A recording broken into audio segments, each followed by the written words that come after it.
Hey everybody, I am Marcella Dominguez helping you with your immigration needs. In today's video, we are going to recap everything Donald Trump plans in terms of immigration policies. Following his inauguration as the 47th President of the United States, he has already implemented some major changes, and I'm sure you want to know exactly what those changes are, but I am going to simplify them so that they're very easy to understand and put them up on screen so you can follow along. So just hours after his swearing in, the CBP-1 mobile app, which was widely used by undocumented immigrants, this app had allowed users to submit advanced information and schedule appointments, but it is no longer available. During his first days in office, President Trump has signed a series of executive orders aimed at dramatically altering the nation's immigration system. So one of the most significant actions was the declaration of a national emergency at the U.S.-Mexico border. So what is the effect of declaring a national emergency at the U.S.-Mexico border? The goal of this emergency declaration is to halt illegal immigration and begin the process of removing millions of individuals who had entered the country unlawfully, especially those with criminal backgrounds. Additionally, President Trump has promised to reinstate the Remain in Mexico policy, which puts an end to catch and release, and he has also deployed military forces to the southern border to address what he described as an invasion. He also directed that drug cartels be classified as foreign terrorist organizations, and he invoked the Alien Enemies Act of 1798 to use federal and state resources to dismantle foreign criminal gangs and networks operating within the United States. According to Trump, the safety of American citizens is his highest priority, and he claimed that his administration would carry out these policies at an unprecedented level. ICE, or the United States Immigration and Customs Enforcement, plays a vital role in implementing these policies.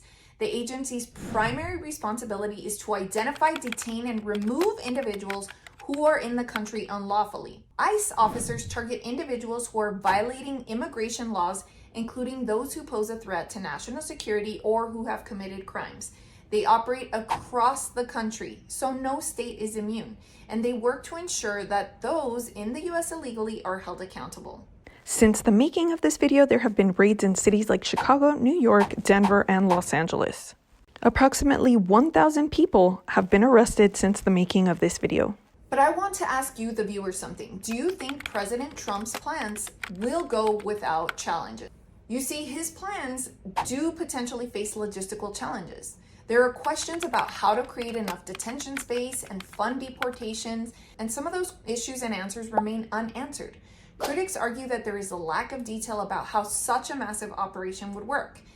And in the face of these threats, communities across the country have organized to ensure immigrant populations are informed about their rights. So this is not the first time that immigrant raids have been the subject of speculation. In 2018, for example, there were immigration raids, and leaders emphasized the importance of staying calm and being prepared for such raids. So although no official announcement has been made about when raids might take place, immigrant advocates are urging people to know their rights and seek legal assistance if necessary. So the situation remains fluid, and while Trump's policies continue to face criticism and immigrants' rights organizations remain on alert and ready to assist those affected, it is always important to consult an immigration attorney. You can send us an email. It's always free to do so in the event that you have questions about your specific situation or how to adjust your status. In addition to the significant changes President Trump intends to make to the U.S. immigration system, it's also important to consider the legal challenges some of these policies might face. So the legal challenges are these. So there are individuals and advocacy groups, even state government, that plan to legally challenge Trump's plans.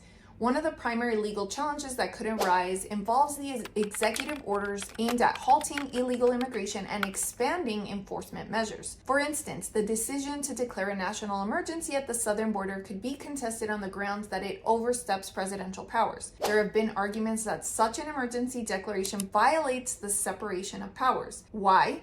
Well, only Congress has the authority to allocate funding for certain national security measures, including those related to immigration enforcement. In the past, legal experts have pointed to the potential for challenges to executive actions seen as exceeding the bounds of executive authority. So will declaring a national emergency at the border exceed his authority? We will have to wait and see. Additionally, reinstating the Remain in Mexico policy could face significant legal hurdles too.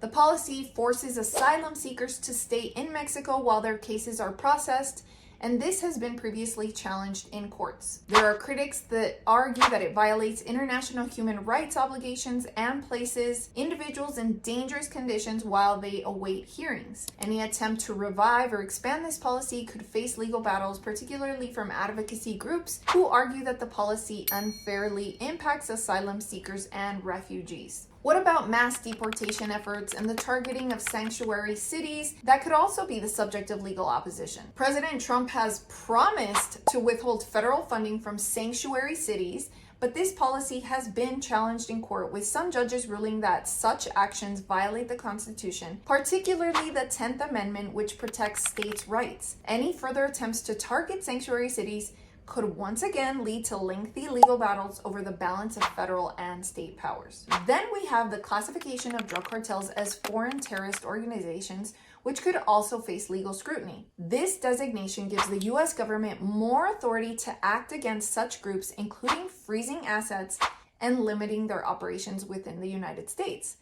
However, the legal implications of such a designation could be complicated, especially if it involves the rights of individuals or organizations that may be indirectly connected to these groups. So all in all, you can see that there is personal opposition, but there also could be legal challenges to some of his plans. We will have to wait and see. Policies that result in widespread deportations or increased detention could be challenged on constitutional grounds, like due process rights and the rights of individuals under the 4th and 5th Amendments, which protect people against unreasonable searches, seizures, and ensure fair legal proceedings. In previous administrations, the most aggressive immigration policies can be subject to delay or modification due to court rulings. Lawsuits from state governments, advocacy groups, and impacted individuals can delay or block certain actions, forcing a re-examination of policies. The legal landscape surrounding those issues is constantly evolving, so it is really important to stay on top of the news if you are involved in immigration matters and you want to find out how they affect you. So while the administration's proposals aim to dramatically alter immigration enforcement, it's important to remember that the legal system plays a crucial role in shaping